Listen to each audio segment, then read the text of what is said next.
નમસ્કાર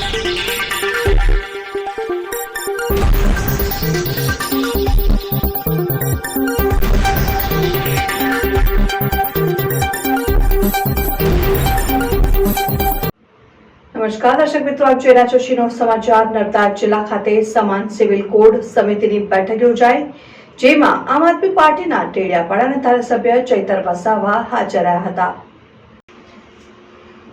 ધારાસભ્ય ચૈતર વસાવા દ્વારા યુસીસી આદિવાસી સમાજ પર લાગુ કરવામાં નવા વિધિ મુદ્દે રજૂઆત કરવામાં આવી। આ મુદ્દા પર ધારાસભ્ય ચૈતર વસાવાએ મીડિયા સમક્ષ પોતાનો પક્ષ રજૂ કરતા જણાવ્યું કે વિવિધતામાં એકતા એ ભારત દેશની ઓળખ છે।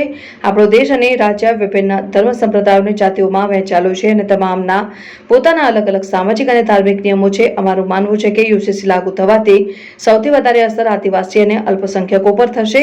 જો આદિવાસી સમાજ પર યુસીસી લાગુ કરવામાં આવશે તો બંધારણમાં અનુસૂચિત 5 પૈસા એક્ટ આદિવાસીઓને મળતું શૈક્ષણિક અને રાજકીય આરક્ષણ ખતમ થઈ જશે। માટે અમે આના સખત વિરોધમાં છીએ। અગાઉ મુસ્લિમોના 500 વર્ષના શાસન દરમિયાન અને અંગ્રેજોના 175 વર્ષના શાસન દરમિયાન પણ આદિવાસી સમુદાયના રીત રિવાજમાં કોઈપણ પ્રકારની દખલગીરી કરવામાં આવી ન હતી, પરંતુ હાલ ભાજપ સરકાર યુસીસી લાવીને આદિવાસીઓ વિરોધી પગલું ભરી રહી છે।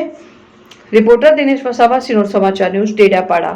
સમાન સિવિલ કોડ સમિતિ દ્વારા નર્મદા જિલ્લામાં સમાન સિવિલ કોડ લાગુ કરવા માટેના સૂચનો અને મંતવ્ય લેવા માટેની આજે કમિટીની બેઠક હતી।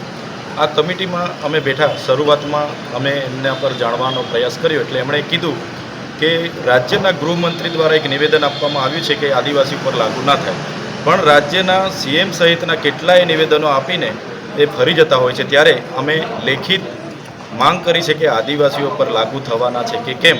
બીજી અમારી વાત છે, જો યુસીસી સર્વ સમાજ પર લાગુ થાય છે તો સૌથી વધારે નુકસાન આદિવાસી સમાજને થશે, માઇનોરિટીને થશે, એસસી અને ઓબીસીને થશે। આ તમામ સમુદાયના પોતાના વ્યક્તિગત લો છે, વારસાઈની બાબત હોય, લગ્નની બાબત હોય, છૂટાછેડાની બાબત હોય, બધી પોતપોતાના વ્યક્તિગત લો છે।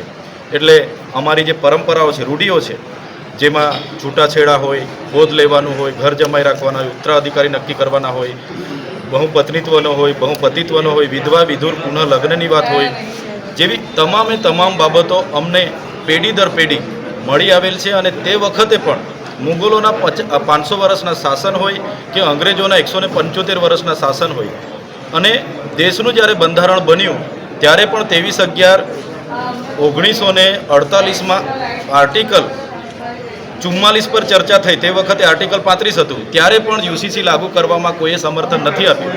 ત્યારે અમે જે ગુજરાત સરકાર મત વિરુદ્ધ, લોકોના સંમતિ વિરુદ્ધમાં જે યુસીસી લાગુ કરવા જઈ રહી છે એનો વિરોધ કરીએ છીએ, અને આદિવાસીઓને તો સદંતર એમાંથી બાકાત રાખવાની વાત કરી છે। કેમ કે આદિવાસીઓને જે યુસીસી લાગુ પડે તો જે અમને શૈક્ષણિક અને રાજકીય અનામત મળે છે, જે રીતના હું અનામત બેઠક પરથી ચૂંટાઈને આવું છું, એ નષ્ટ થશે।